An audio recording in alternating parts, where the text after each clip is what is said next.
Boa tarde a todos, bem-vindos a mais uma Biblioteca Labo.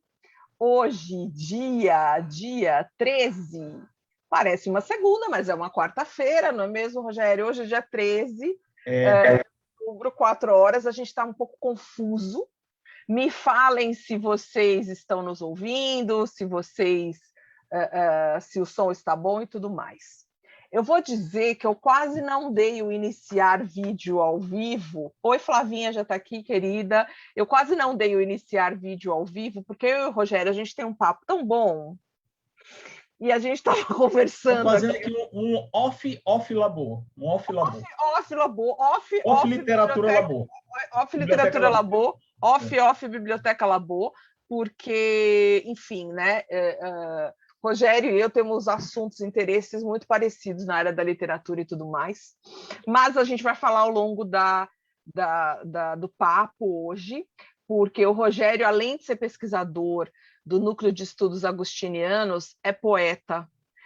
Tem um canal no YouTube, que é o Roger Filósofo, que discute, né, quer dizer, um dos grandes interesses dele, né, Rogério, de falar sobre literatura e filosofia, enfim, um monte de coisa, a gente vai discutindo. Mas, vamos lá, começando aqui o nosso evento, a nossa Biblioteca Labo, com Schopenhauer. A gente foi para o século XXI nas últimas semanas, agora a gente volta para o século XIX. Oi, Sérgio, oi, Atlen, oi, Flavinha, boa tarde a todos. Então, é isso, Rogério fala, e depois nós vamos para as discussões, as perguntas, as reflexões, e eu sei que vamos ter muito assunto aqui, né? Rogério, por favor, obrigada, está com você. Obrigado, Andréa, Kogan, muito boa tarde. Boa tarde a todos os que estão aqui conosco agora e aos que estarão, né, ao longo das horas que vão seguir nesse universo aí da internet, que não vai assistir agora, vai assistir amanhã, depois, qualquer dia. Meu abraço aqui fraternal. Estamos aqui para falar sobre a leitura e os livros a partir dessa obra que foi escolhida aí, né, que é do nosso bom e velho Arthur Schopenhauer, que me traz aqui falar sobre esse livrinho que é assim, livrinho só no tamanho, né? Livrinho na concepção física dele, mas é de um cara, como a gente diz no linguajar das ruas, é um baita, né? O cara é um baita de um cara, um baita de um pensador, um baita de um escritor, que é uma outra coisa que a gente vai ouvir muito aqui. Eu trago aqui para a nossa tarde, para esse bate-papo com o André, para a gente ficar aqui elocubrando, o Arthur Schopenhauer, pensador, sim, mas, acima de tudo, o Arthur Schopenhauer, escritor, que é o que essa obra aqui tem para nos mostrar. Obviamente que a gente está tratando aqui de uma coleção, né, de excertos, de ensaios, com aquele estilo feroz né, e por vezes que mexe nas questões mais controversas do Schopenhauer, que foi feita, essa organização foi feita pelo Susekind, né? O Pedro Susekind, essa edição que a gente trouxe aqui e que está nas artes aí, é da LPM Pocket, tá? E foi dado esse nome à arte de escrever, mas foi tirado o seu texto, ou as passagens, os tópicos em que ele se divide, ou capítulos, se pudermos chamar assim, de Parerga e Paralipomena, né? E, basicamente. Então, como o Arthur Schopenhauer escreveu aforisticamente, é muito bom a gente pensar e falar aforisticamente. Então, não esperem de mim aqui um formalismo absurdo para falar de uma pessoa que também não era muito adepta disso, muito embora a potência que há no seu pensamento, a potência que há em sua escrita e a potência que há em sua personalidade. Tá? A gente vai ver que o Schopenhauer, quando ele escreve, ele está ali por inteiro. Schopenhauer, que nasceu em 1788 em Danzig, ali onde hoje nós temos Gdansk, da Polônia, né? Na atual Polônia. Então, ele é polonês, né? Quer dizer, se vivo fosse hoje, a nacionalidade do nosso bom Schopenhauer seria um cidadão polonês. Mas, tirando essa questão de lado, e lembrar que ele morreu ali um pouco mais à frente da metade do século XIX, 1860, antes de entrarmos nos tópicos mais interessantes, ou pelo menos aqueles que eu selecionei, na verdade, davam um seminário, davam várias mesas e vários programas para falar das coisas que ele levanta ali. Ele é aquele cara que gosta de atiçar, que gosta de cutucar a onça com vara curta. Ele é um pensador que não tem medo ou não tinha medo, pelo menos assim, das consequências. Ele assumiu para si essa persona, vamos dizer assim. Eu vejo muito esse lado. Ele tinha uma persona que era desse ser polêmico, né?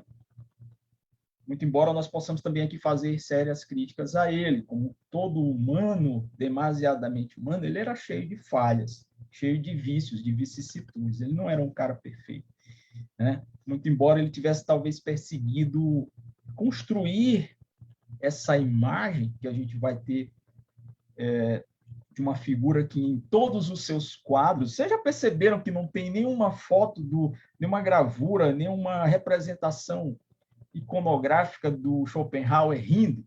Não tem nenhuma. Todas ele está sério lá, com aquela carranca, né? Aquele homem sério, aquele cara que você talvez tivesse até medo de chegar perto e de abrir a boca para perguntar que horas são, senhor Schopenhauer, né? Com medo do que ele fosse lhe responder. Mas, enfim, então tem uma persona ali, né? Tem uma máscara por trás de um homem extremamente, nós vamos ver também, um dos traços da biografia dele, extremamente solitário, né?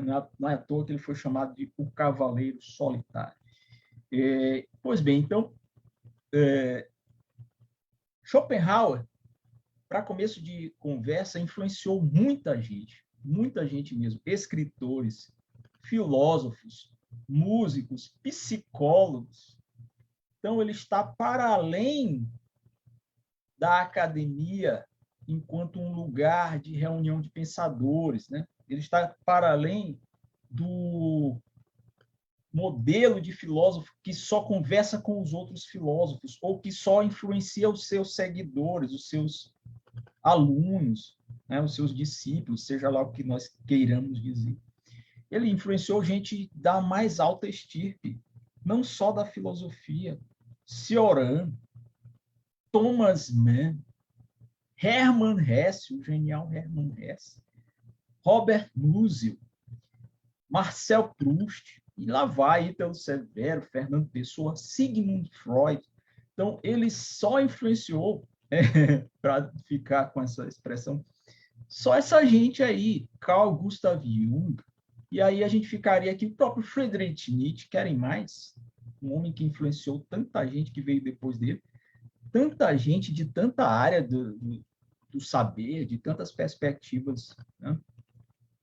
E isso, sobretudo, lógico, ao longo da sua produção, mas quando ele escreve É o Mundo como Vontade e Representação, quando ele tinha 31 anos, né? Então, mas, deixando isso para lá, e já começando a entrar na questão desse livrinho aqui, desse livreto,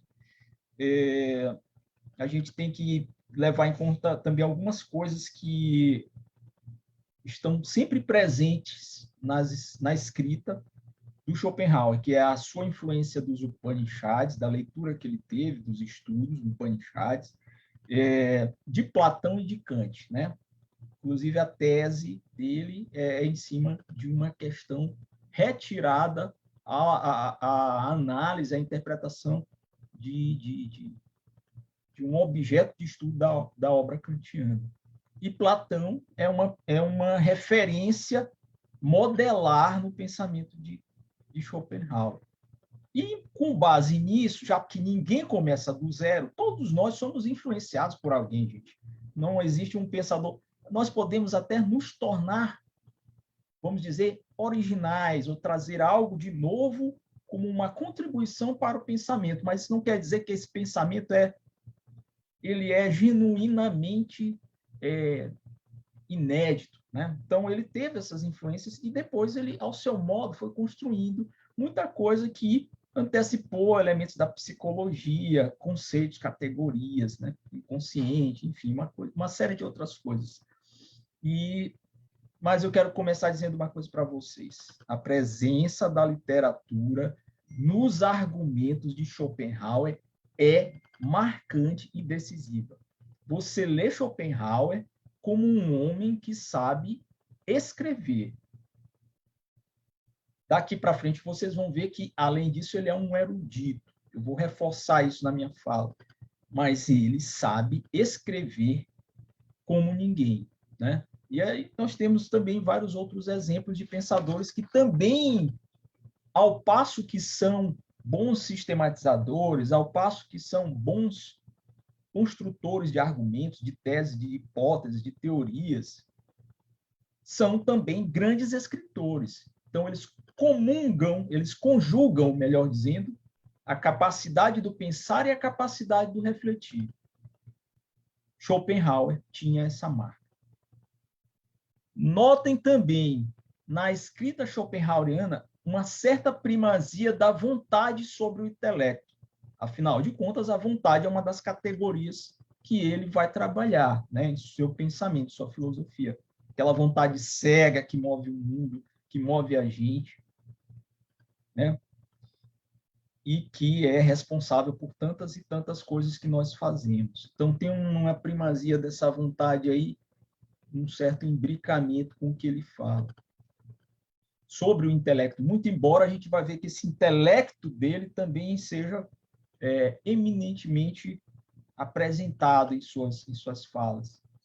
Iago dos Santos Moura Melo e Ricardo Afonso Rocha disseram e defendem a tese da existência de uma teoria do pensamento implícita no plano subterrâneo de suas reflexões sobre a escrita. Ou seja, nas reflexões schopenhauerianas sobre a escrita, haveria ali uma teoria do pensamento.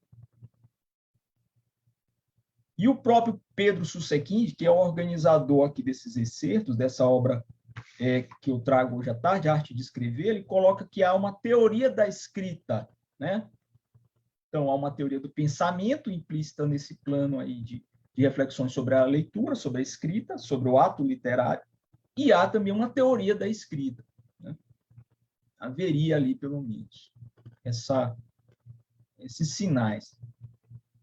Então, meus queridos amigos, queridas amigas, essa é uma base para a gente começar a entender por que ele usa tanto esse meio, né, esse suporte da linguagem literária e da escrita literária para fazer filosofia.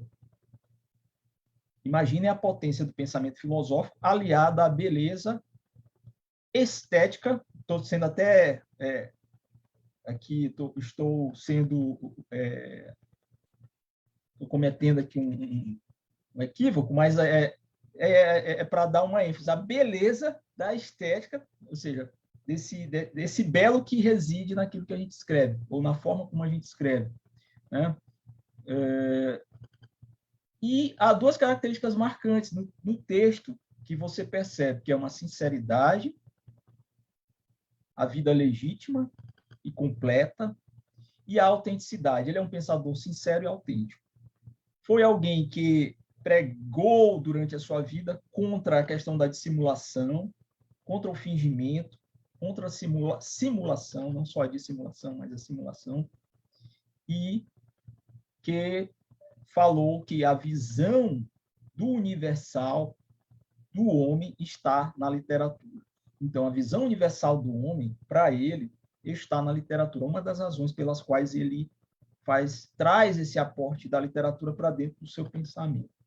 E aí a gente vai começar a pensar alguns lembretes e conselhos, tá? Como eu falei, eu também serei aforismático. Eu não vou seguir aqui uma lógica de dizer, isso aqui está no capítulo tal, no parágrafo tal, mas vocês vão encontrar coisas nesse livro, retiradas ao pensamento de Arthur Schopenhauer, que nos servem de lembretes e conselhos. Dentre eles, por exemplo, bons textos pedem tempo e cuidado. Tá? Então, você não pode escrever um bom texto se você não tiver tempo para maturar a sua escrita e o que você pensa, para depois transformar aquilo ali em algo que possa ser contemplado por outra pessoa também, né? E cuidado com escrever. Ainda nesse universo da leitura e da escrita, ele fala que o tempo da vida é curto e tempo e energia são limitados. Portanto, nós temos que ter cuidado para não ler má literatura. Ou seja, a gente perde muito tempo lendo coisas que não são boa literatura. E isso aí, infelizmente, nós passamos por isso, né? Quanta coisa ruim a gente já não leu e perdemos algumas horas de nossas vidas, ou quem sabe até meses, semanas. E o velho Schopenhauer já dizia isso para a gente, né? Não leiamos má literatura. O tempo da vida é curto e tempo e energia são limitados. Quando a gente perde tempo lendo coisas que não são dignas de ler, isso aqui a gente tem que vestir o espírito do Schopenhauer, tá bom? Pode ser que alguém de vocês não concorde com o que ele está dizendo, mas a gente tem que seguir esse espírito, tá? A pretensão aqui é essa, a gente tem que navegar aqui dentro dessas ideias com o espírito schopenhaueriano, inclusive com essa vertente dele aí de tocar em assuntos espinhosos, sem medo das consequências. E a informação, ele falava, por exemplo, da informação que nós deveríamos ter. Muito claro que informação é importante, mas é um mero meio para a instrução. É importante que o autor tenha tempo para pensar, né, e entender o que é informação, o que é instrução, o que serve e o que não serve para nós, para a gente construir um pensamento e pensar no que vai escrever, né? Então, o autor tem que ter tempo para pensar e tempo para escrever o que pensou. Ler, aprender, escrever e ensinar em excesso, segundo Schopenhauer, e tudo que viesse desse plano em demasia, desacostumaria o homem a pensar com clareza e profundidade, né? Ou seja, por vezes não vai lhe sobrar tempo para, de fato, compreender aquilo que com que ele trabalha, com o seu mistério, né? Então, segundo ele, até mesmo o ensino, quem vivia de ensinar, e aí ele criticava às vezes os professores, ele criticava os mestres, quem só escrevia, quem só lia o tempo todo, né? E deixava para depois outras coisas também muito importantes da vida, isso acaba também desacostumando a tua clareza, né? Esse tipo de colocação ele faz muito quando ele diz que nós, quando lemos, nós estamos estamos como se mastigássemos coisas que os outros já puseram na boca, né? E aí a gente está só pegando aqui o resto, né? Quando você lê, você já está se servindo de algo que já passou por um processo prévio de maturação, de mastigamento, né? Ou de mastigação, entre aspas, de outras pessoas que pensaram para escrever aquilo ali. E sobre a erudição, ele era um erudito, né? Tanto é que nesse livro vocês vão encontrar muito disso, ele falando sobre a erudição, ele mostrando a sua erudição. Lá no finalzinho, ele passa um bom tempo a falar sobre a linguagem, e ele vai dizer que a linguagem e que as línguas antigas deixaram de ser estudadas e que isso era um mal, tá? O latim, o grego, ele mesmo era um cultor, né, dessas línguas, desses idiomas, fazia algumas críticas de base filológica, dizendo que na Alemanha, que no idioma alemão, não recebera palavras como tantos outros idiomas receberam como herança, como legado de outras e outras e outras línguas. Sobre a erudição, voltando, ele dizia que ela é um meio, não é um fim para alguma coisa. Então, é um adorno com grande quantidade de pensamentos alheios. Então, quando nós somos eruditos, ou um erudito, em regra, ele carrega uma centena de penduricalhos, né? Mas ele tem que entender que a erudição por si só, ela não basta, né? Você tem que ter algo mais. E aí ele falava, por exemplo, que a mais perfeita erudição ainda é inferior ao gênio, né? E criticando talvez a si mesmo e aos eruditos, alguns eruditos, não todos, obviamente, ele dizia que o erudito ele também pode ser alguém extremamente superficial, tá? Preso a esses adornos aí da linguagem, essas ideias retiradas de almanaques, apenas para gozo próprio, né? Demonstrando aos outros que sabe mais, que memorizou mais, né? E o gênio não, né? O gênio dedica-se a um assunto por amor e alegria, não por dinheiro. E aí ele criticava os professores que davam aula por dinheiro, criticavam os autores, os escritores que escreviam querendo vender seus livros e não dar ao mundo obras com densidade, com qualidade literária. São críticas muito interessantes.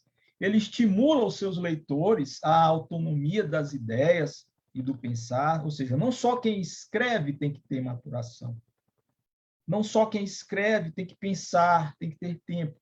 Quem lê também tem que ter autonomia de ideias para pensar sobre o que leu, tá? A gente não deve só funcionar como meros receptáculos de ideias alheias. Nós temos que ter autonomia também enquanto leitores, não apenas enquanto pensadores, mas enquanto leitores. E aí ele criticava a Alemanha, dizendo que era uma república erudita, onde todos amam os homens despretensiosos e se unem contra os que chamam de cabeças excêntricas, que oferecem perigo. Dentre eles, o próprio Schopenhauer, com certeza. Também criticava o fato de que cada um procurava promover a si próprio, em busca de reconhecimento, sem deixar que as cabeças realmente iminentes tendessem a se destacar. É uma outra questão atualíssima. A gente vai encontrar isso até hoje, no meio da cultura, minha gente. Vocês acham que não acontece mais isso? No meio acadêmico não acontece mais isso? Né? Nas artes, na própria literatura, né? Pessoas que passam a vida toda fazendo autopromoção, né? E muitas vezes ele vai dizer, nem sempre os que eram mais laureados eram os melhores escritores, nem sempre aqueles que tinham a opinião pública do seu lado ou a lhe aplaudir eram as pessoas que de fato davam à sociedade, à humanidade, enfim, os seus maiores tesouros, né? Que deixavam suas maiores contribuições. E ainda hoje é assim. Então, você que lê Schopenhauer e que lê essa obra vai entender quanto é que é importante perceber que muito do que ele escreve ali nós ainda vivenciamos nesse sentido, né? No âmbito da cultura, no âmbito das artes. Ele fala lá no parágrafo 10 do antagonismo entre professores e eruditos independentes, né? Ele vai dizer lá o que caracteriza cada um desses, né? O professor geralmente está atrás de um reconhecimento, o erudito ele vai ser reconhecido talvez depois. Alguns serão reconhecidos pelos seus contemporâneos, outros não, né? E nos chama a atenção para coisas como essas. E a gente vê hoje quantos autores só vão ser descobertos daqui a 10, 20, 30, 40, 50 anos. Só serão lidos póstumamente, né?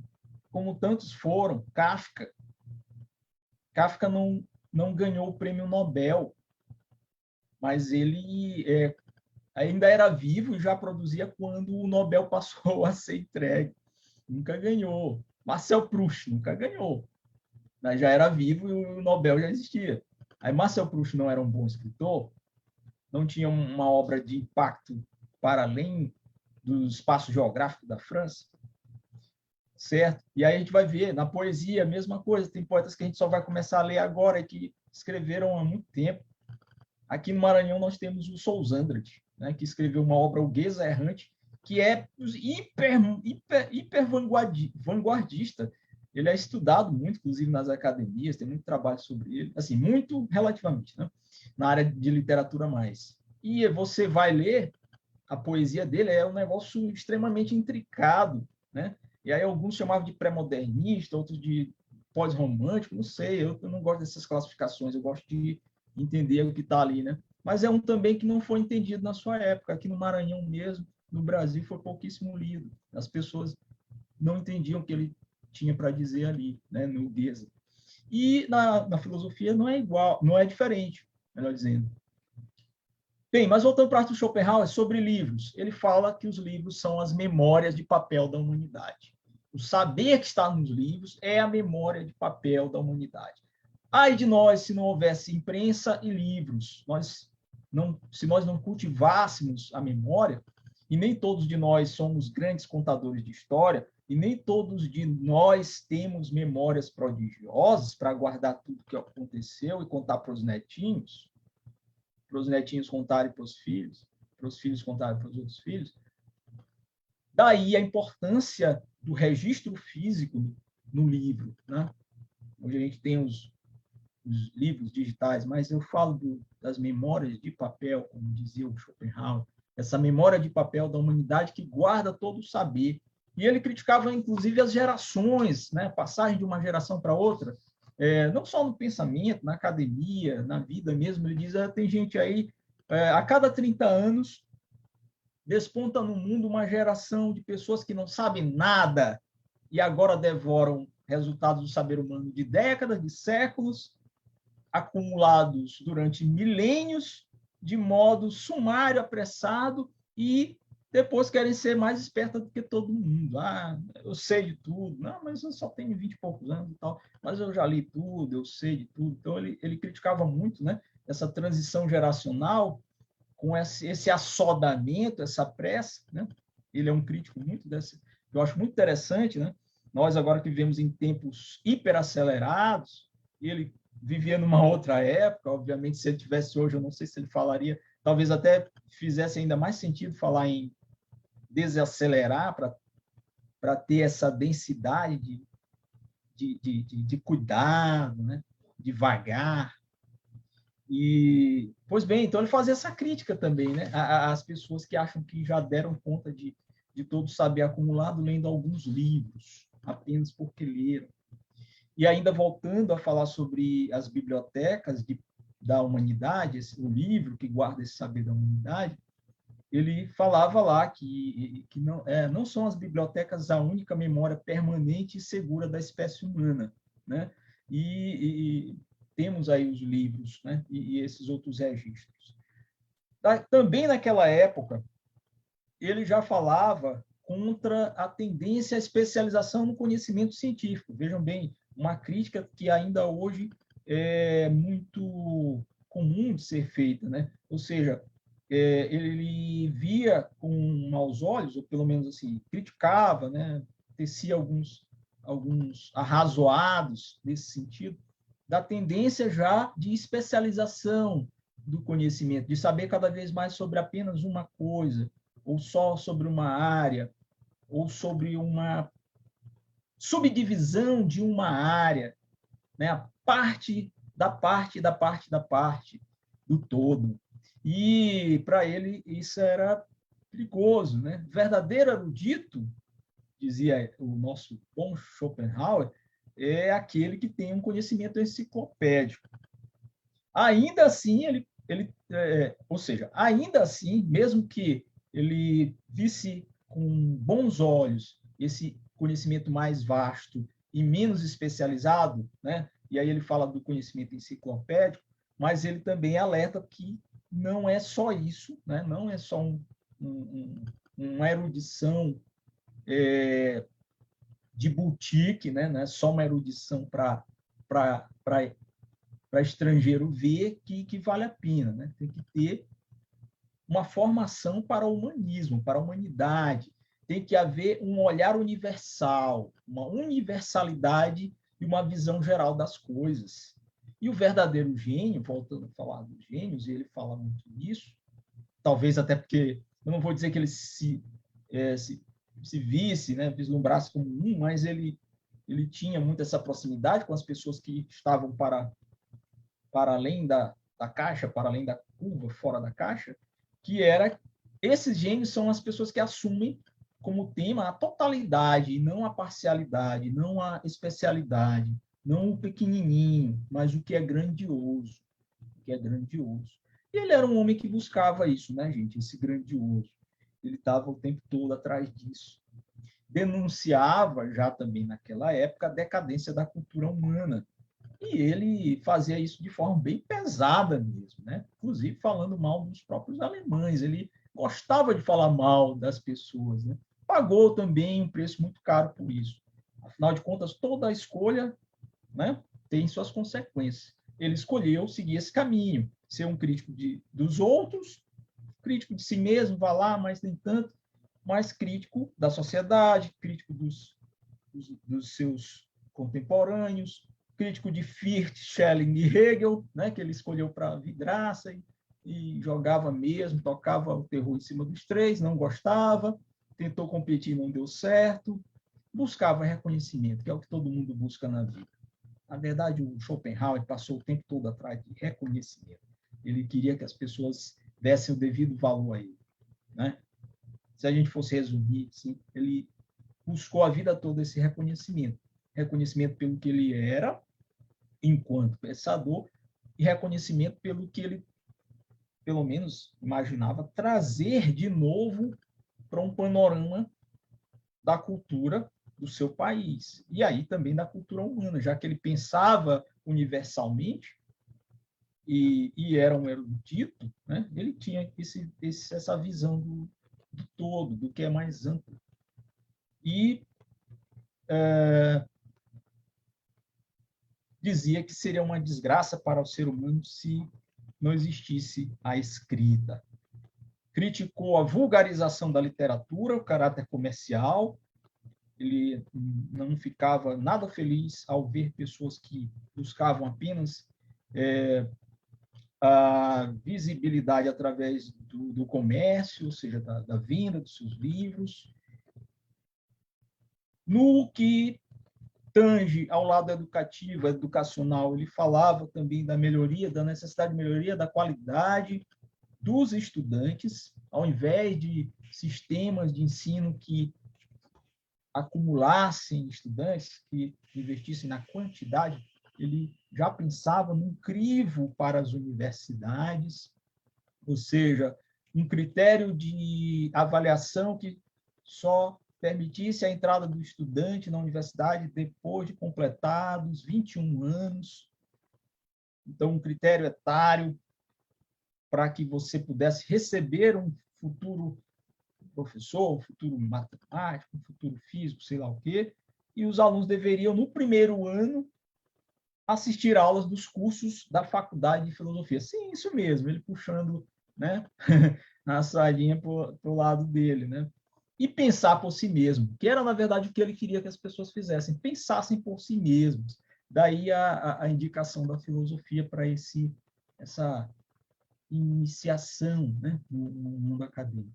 E aí, para a gente caminhar aqui para nossas últimas palavras, estamos chegando aqui mais ou menos aos 35 minutos, e ainda lembrando desse nosso mestre, ele dizia lá que só é possível saber, só é possível pensar com profundidade sobre o que se sabe. Então, só posso pensar profundamente acerca de algo que eu sei, que eu domino, né? Que eu parei para raciocinar. E pensar por si mesmo é algo raro, já dizia ele. Mas deveria ser tão natural como respirar. Deveria ser tão natural como respirar. E aí a gente vai chegar aqui nas nossos últimos minutos, quando ele volta a falar da escrita e da leitura, melhor dizendo, ele faz um alerta importante, que é ler muito tira a elasticidade do espírito. Então, é importante ler? Sim. Na defesa de Schopenhauer, a leitura é importantíssima, assim como a escrita, assim como o pensar autônomo, pensar universal. Mas ele diz, não podemos passar a vida lendo, além de termos que selecionar o que a gente lê, porque o tempo passa e a vida é curta, nós temos que ler nesse livro do mundo para ter pensamentos próprios, né? Então, a gente não pode ficar também depois embotado, né? Ou seja, anestesiado por quilogramas de leitura sem reflexão. E os pensamentos alheios, para eles, são sobras da refeição de outra pessoa. E a leitura em excesso seria esse substituto do pensamento próprio. E daí a razão pela qual ele se bate contra aqueles que não viviam, né? Eu costumo dizer para os alunos o seguinte: vivam também. Quem é escritor tem que viver. Lógico que o nosso universo é permeado de livros e de imaginação, então a gente está sempre voltando a eles, indo aos novos, que a gente ainda não leu, com sede, com voracidade, com paixão, com amor, mas a gente tem que viver. Então, um dos elementos que podem nos fornecer matéria-prima, inclusive para os livros, inclusive para as leituras, são as nossas vivências, né? As nossas experiências vivenciais. E aí eu retorno ao Schopenhauer para concordar plenamente com ele, né? A gente tem que também conhecer o mundo, não só pelos livros, lógico, pelos livros também, mas falta vida, para muita gente falta vida. E sem vida você perde a visão do mundo real.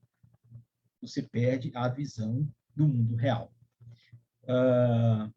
Para fechar, eu gostaria de encerrar aqui minha fala com a resposta do autor, do Schopenhauer, uma questão que fizeram ele: por que escrever? Por que escrever? Já que estamos falando da arte de escrever. Ele disse o seguinte: o mais belo pensamento corre o perigo de ser irremediavelmente esquecido quando não é escrito, assim como a amada pode nos abandonar se não nos casamos com ela. Então, a gente encerra por aqui esse pequeno apanhado aforismático também, né?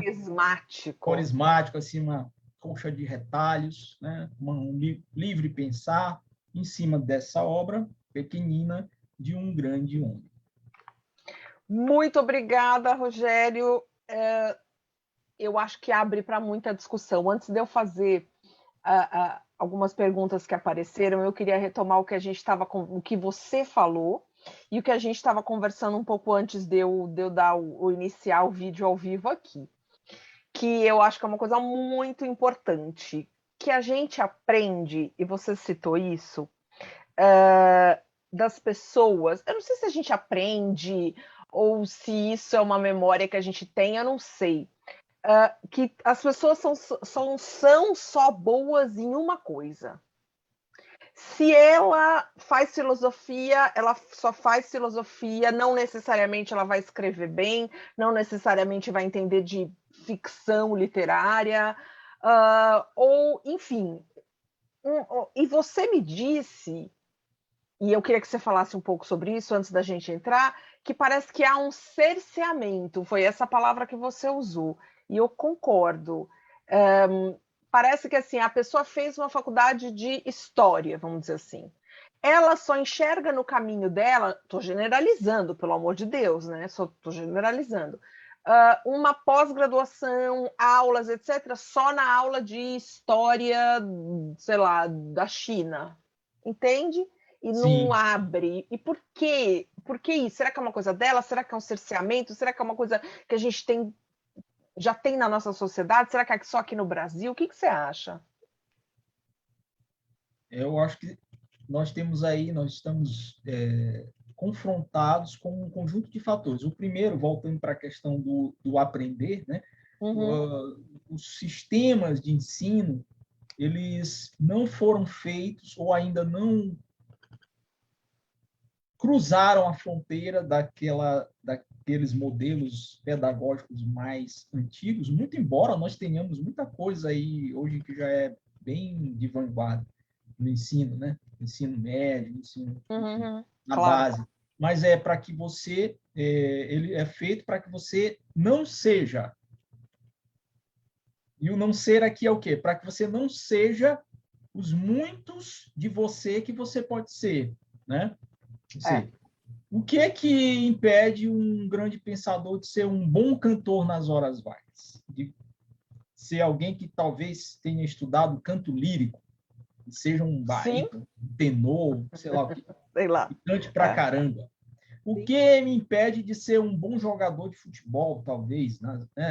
Eu não estou nem falando profissionalmente, mas vamos para as profissões, né? Você pode ser muito bem um jurista e pode ter um conhecimento vasto de geografia, de economia, tá? Sim. Estudando, buscando as informações, o conhecimento, né? Como dizia o próprio Schopenhauer, com essa visão vasta, alargada, e é perfeitamente possível, e plausível e cabível, né? Então, primeiro é isso. Segundo, a questão da especificidade dos estudos, principalmente no mundo acadêmico. O primeiro é por causa do modelo, que também nos força a isso. Então, às vezes você apresenta um projeto de tese, ou um projeto de dissertação, e o teu orientador diz assim, não, ó, tá ótimo aqui seu projeto, mas é muito vasto.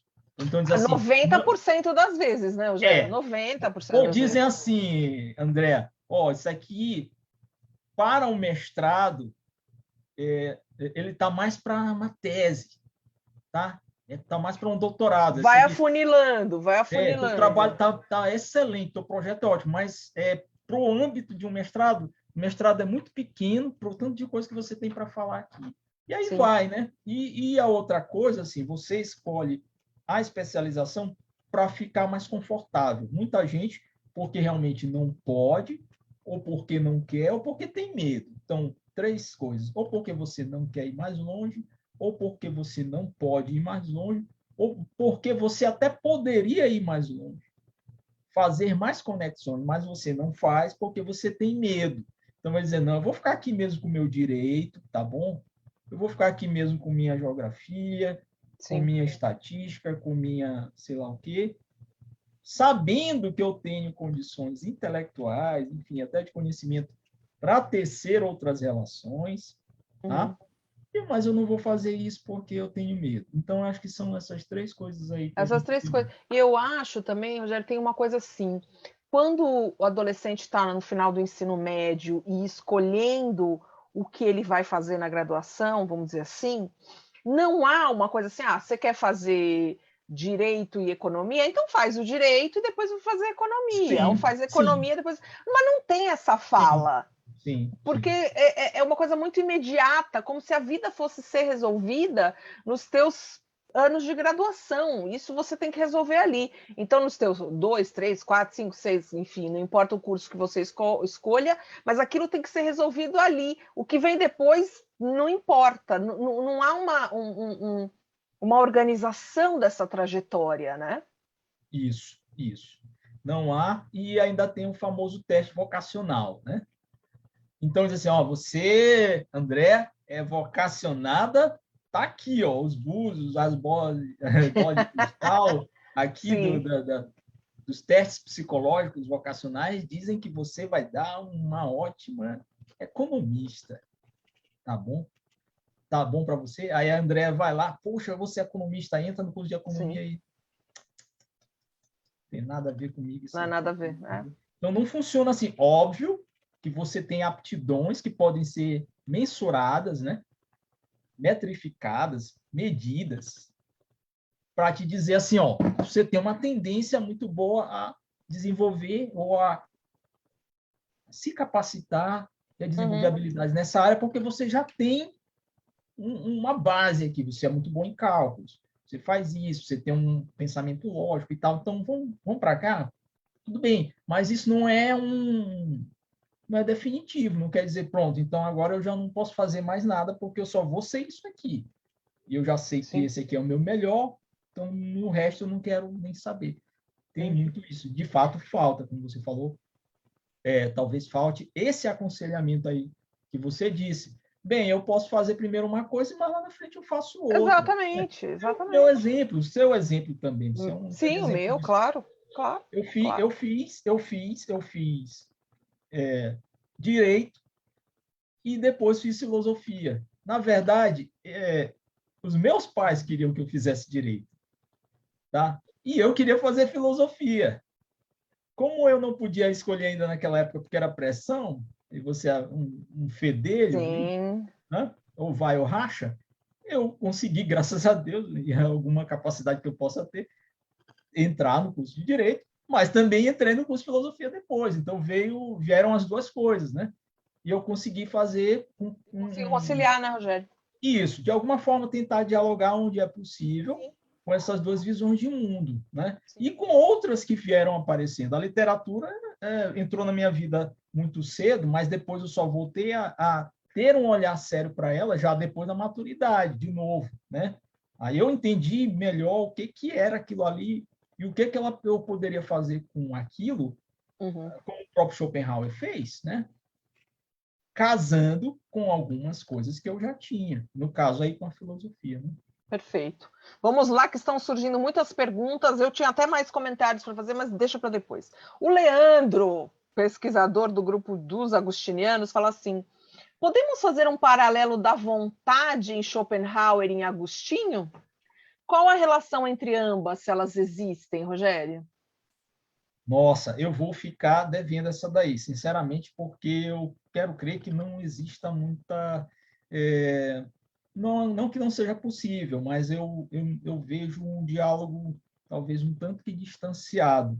E Uhum. também porque, dentro dos meus estudos em Schopenhauer, eu nunca parei para fazer essa Essa ponderação. comparação. Então, seguindo o próprio conselho do Schopenhauer, que requer maturação e tempo para pensar, eu pediria ao Vamos pedir um Leandro tempinho. tempo para Leandro, pensar sobre isso. Rogério De vai pensar, depois momento, você cobra. é, de momento, o que eu poderia dizer é que eu quero crer que não haja necessariamente um Uhum. entrelaçamento, muito embora nós possamos encontrar, né? Porque às vezes a gente consegue encontrar um elemento em comum que faça essa ponte e um diálogo que venha a se tornar possível, mas a princípio eu diria que não. Mas ainda assim, só preliminarmente. Perfeito. O Sérgio faz a seguinte pergunta, Rogério: será que no contemporâneo, aí entre aspas, escrever textos por recompensa ainda é reprovável? Aí vem a questão, Sérgio, não é que seja reprovável, até porque se você está dentro de um mercado, ou se você responde à lógica de um mercado, digamos, eu sou escritor, mas eu quero ser best-seller, então já está dito que eu vou correr atrás de ser vendido. Se Com alguém uma vai ler determinada linguagem, né? isso, mais acessível, mais pop, mais legível, né? Menos hermética, que dialogue com o que está acontecendo. E aí, a minha meta não é me tornar um Nobel, não é entrar para a Academia Brasileira de Letras ou para a Academia Paulista de Letras, é ser vendido. E, lógico, ser lido, porque todo escritor, pelo menos que se preze, né? Senão ele não é escritor, nem escritora, tem que querer ser lido, né? Sim. E não adianta a gente escrever para ninguém. Ah, não, eu não quero que me leiam, não. Eu vou só escrever e vender livros. Não. Voltando à questão, se é reprovável, não posso pesar com um juízo de valor como fez o Schopenhauer nesse sentido. Se você escreve para isso, pode ser que para mim ou para outros que veem a literatura com outro olhar e que não miram a venda de uma obra, mas que mirem que a sua obra seja lida e que ela possa tocar outras pessoas, que ela possa invadir a consciência, os universos, a percepção estética das outras pessoas. Aí pode ser que, nesse ponto de vista, eu possa censurar aqueles ou aquelas que miram apenas a comercialização. Nesse ponto eu entendi e entendo Schopenhauer, porque, veja bem, imagine se todos nós passássemos a visar apenas o lucro com os nossos escritos. Não haveria grande literatura. E não haveria nem vida, né, Rogério? Porque ninguém ganha dinheiro com livro aqui no Brasil. Mais ainda, agora a Andrea bateu o martelo aí, que é a outra questão. Poesia, eu escrevo poesia. Poesia, pouquíssima gente lê. Pouquíssima gente compra. Menos ainda, o público de poesia são os próprios poetas, tá? Os apaixonados. E mais uma meia dúzia de pessoas. André é mais o pessoal que cabe na Kombi, né? Mais a torcida da Portuguesa. Desculpe aí, Portuguesa, hein? Segunda divisão, terceira, Paulista.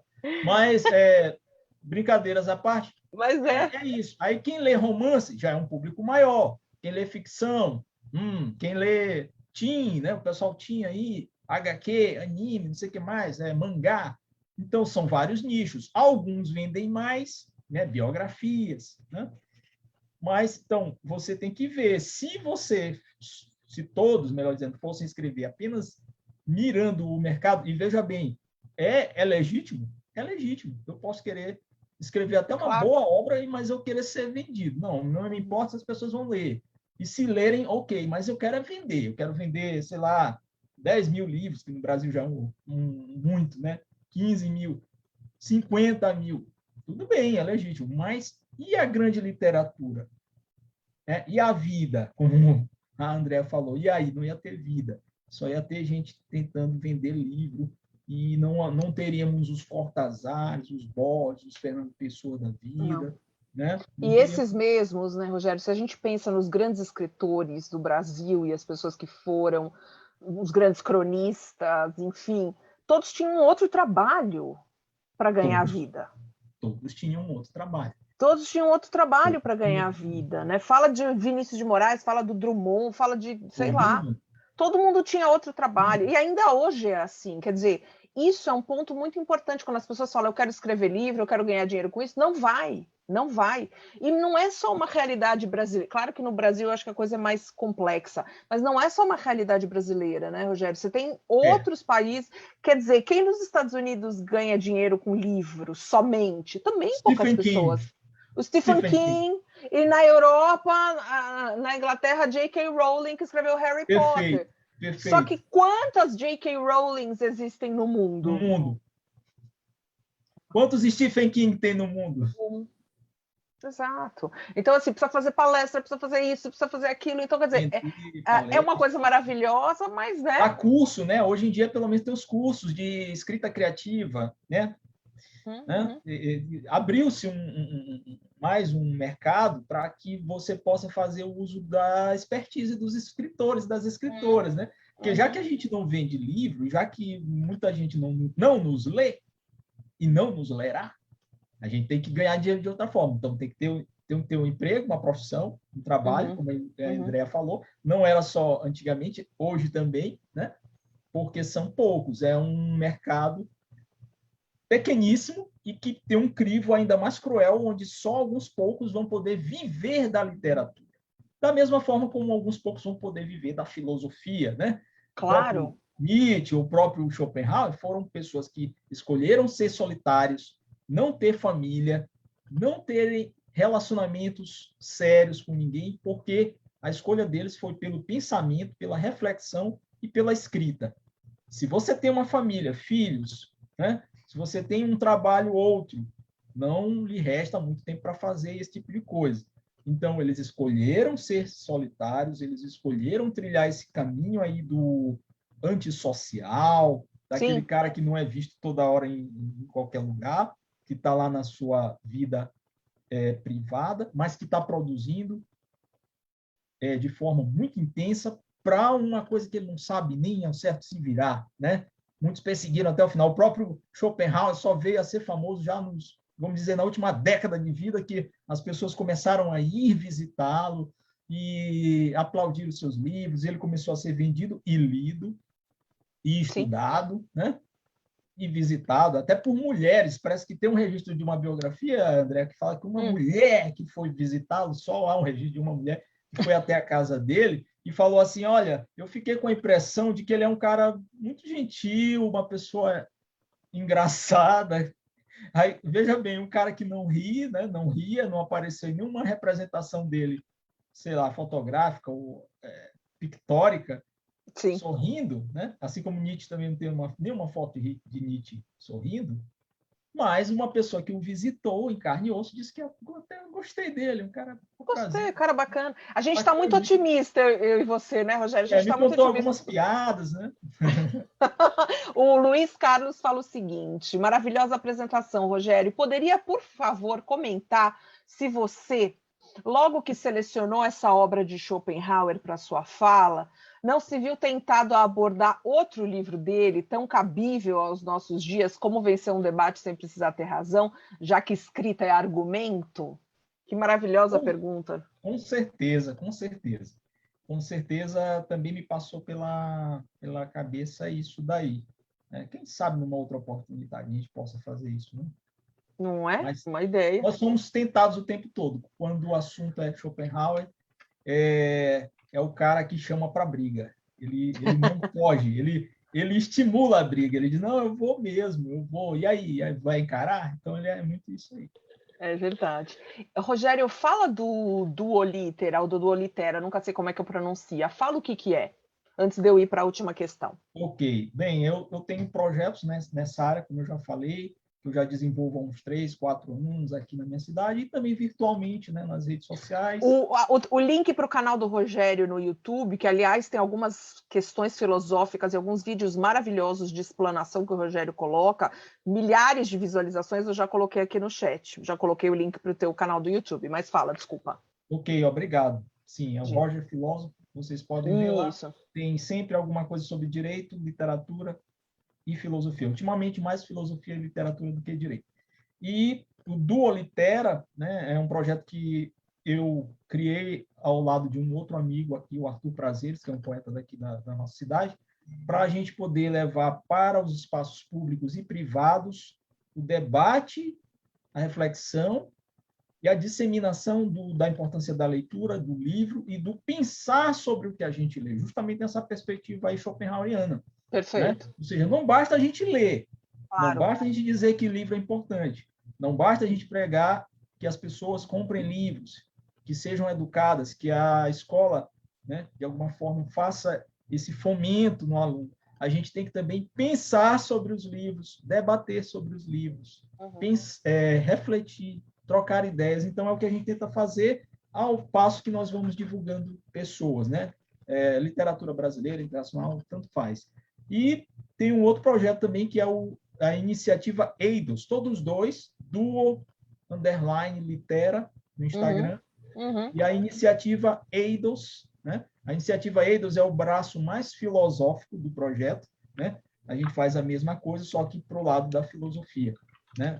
A divulgação do pensamento filosófico, debatendo com as pessoas. E aí a gente já fez tanto virtualmente quanto presencialmente aqui na cidade, e em lugares onde a gente possa receber desde da dona de casa que quer falar sobre Camus, né?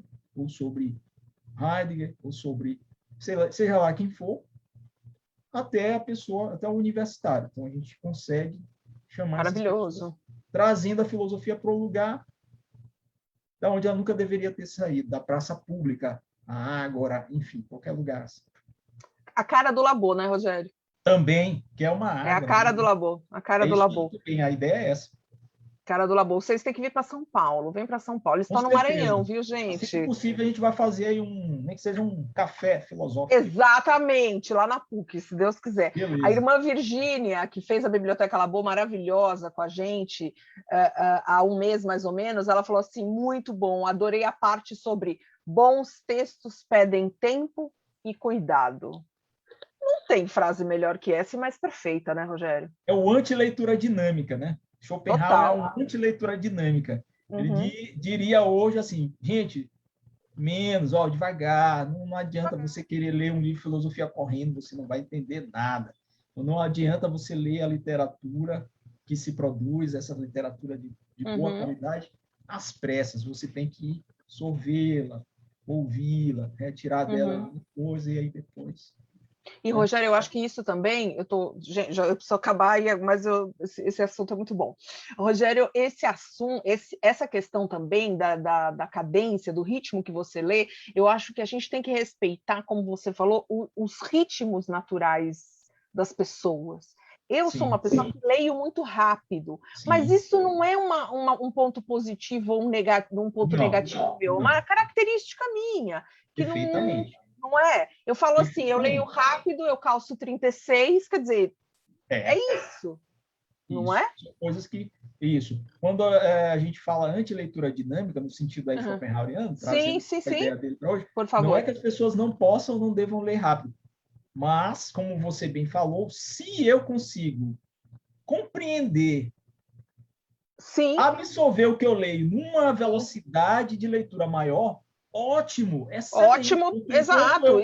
Enquanto eu, Rogério, leio 1 ou 2 livros, Andréa pode ler 4, 5, 6.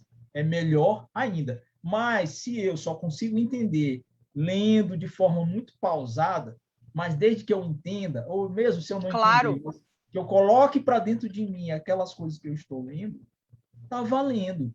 Então, a Andréa falou muito bem, são valências que a gente tem, né? E são coisas que a gente tem que usar ao nosso modo, né? Dentro daquilo que é natural para nós. A leitura sem juízo de valor, né, Rogério? Quer dizer, não é negativo e positivo. Ai, parabéns para mim, parabéns para você. Não tem nada a ver. Não. E sem preconceito, né? Porque a gente tem que ter uma leitura sem preconceito. Esse negócio de escolher, esse aqui eu não vou ler porque você ainda não leu, como é que você vai poder dizer que aquilo não lhe interessa? De repente, uma leitura que aparentemente não te diz nada, ou que não é da sua área, eu leio, eu tenho um livro aqui de economia, de econometria, de não sei o que, vai dizer, mas por que esse livro faz aí? Não, eu comprei, porque eu achei alguma coisa lá dentro. Achei alguma coisa. Você lembra da Onda, que era falar mal do Paulo Coelho? Sim. Onda falar mal do Paulo Coelho. Se você se acha inteligente, então você fala mal do Paulo Coelho. Aí você fala, você leu? Você leu quantos livros? Aí, de tanto falar mal, ninguém leu o Paulo Coelho. Ninguém leu, gente. Vai ler, vai entender. Fala, pelo amor de Deus, isso eu acho uma coisa, enfim. E eu vou... A Flavinha falou, ai, que lindo isso, filosofia na praça, é isso mesmo. E enquanto você estava falando, eu vou encerrar, e eu lembrei de um dos meus poetas favoritos. Desculpa, gente, puxar a sardinha para o meu lado, eu sempre falo isso, mas Rogério é de letras, eu também sou, a gente tem essa coisa.